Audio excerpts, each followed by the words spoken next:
يلا بينا نجاوب على اكتر اسئله سالتوني عليها في كومنتات او على بوستات او في رسائل في فيديو الفتاوى الاقتصاديه الاسبوعي في رمضان الجزء الرابع. انا محمد البسيوني ومعاكم من بعد التراويح ورمضان كريم. تابعوني على كل المنصات واوعوا تنسوا اللايك والشير. يصحى يا نايم يصحى واحد الدايم.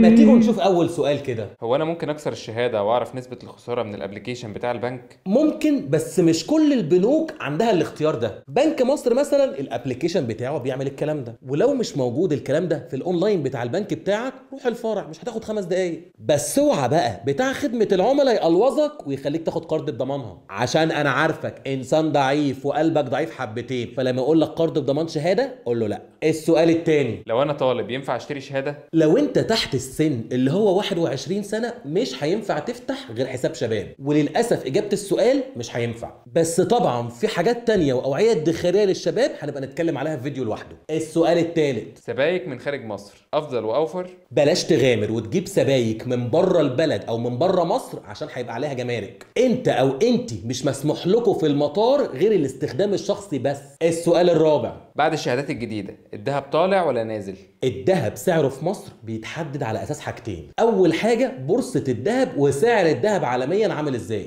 لانه ده سلعه زيها زي اي سلعه سعرها بيتحدد على اساس العرض والطلب. تاني حاجه بقى سعر صرف العمله المحليه بتاعت البلد قصاد الدولار. ممكن الشهادات تاثر بشكل غير مباشر بس مش للدرجه الكبيره، لان لما الناس تروح لها السعر المحلي ممكن يريح سيكه، لانه الاقبال على الذهب ساعتها هيبقى اقل شويه. السؤال الخامس، انا عملت شهاده من كام يوم، ينفع الغيها ولا صعب؟ للأسف مش هينفع تلغيها، لأن الشهادة ما ينفعش تتكسر غير لما يكون عدى عليها 6 شهور، لدرجة إنه لو يوم واحد قبلها مش هتعرف تكسرها. السؤال السادس، هي ارباح البنوك حلال ولا حرام؟ النمرة غلط، مش أنا اللي أجاوب على السؤال ده. في ناس عندها العلم اللي تجاوب بيه، عايزين نتأكد نسألهم، علشان ناس كتيرة بتقعد تسألني السؤال ده على أي حاجة بنكية، إذا كانت شهادات أو ودايع أو بورصة أو صناديق استثمار أو حتى أذون خزانة، وإجابتي واحدة ما بتتغيرش، روح اسأل أهل العلم. بين قوسين كده دار الإفتاء أو مشيخة الأزهر. أنا مش مصرح ليا بالفتوى ولا عندي العلم اللي عندهم. السؤال السابع، العربيه اشتريها قسط ولا كاش؟ بص، الأول ما تجيبش عربية اليومين دول غير لو فعلا حياتك واقفه عليها، غير كده لا.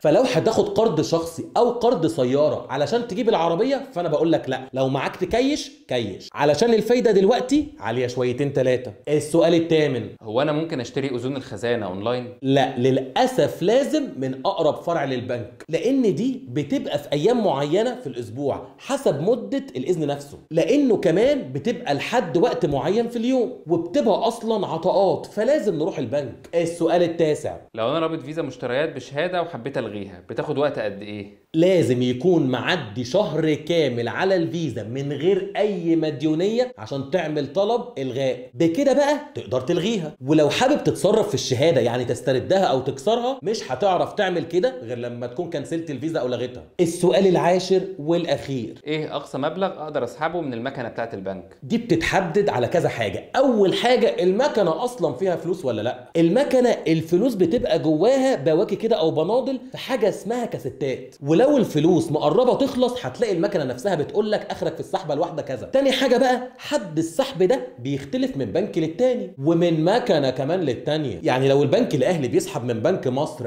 او العكس هتلاقي الحد اقل من لو بتسحب من بنكك. ولو الفئات بتاعت الفلوس اللي جوه المكنه مش كبيره، يعني ممكن تلاقيها خمسينات او ميات، هتلاقيها بتطلع لك مبالغ مش كبيره. واخر حاجه بقى بتكون حسب نوع الحساب نفسه او شريحه الحساب. في حسابات مميزه بيبقى حد السحب بتاعها اعلى من الحسابات العاديه. اكتبوا لي بس في الكومنتات او ابعتوا لي في الرسائل لو حابين نكمل سلسله الاسئله والاجوبه دي بعد العيد ولا لا. وما تنسوش تشتركوا في قناه اليوتيوب وتفعلوا زر الجرس، وكل سنه وانتم طيبين.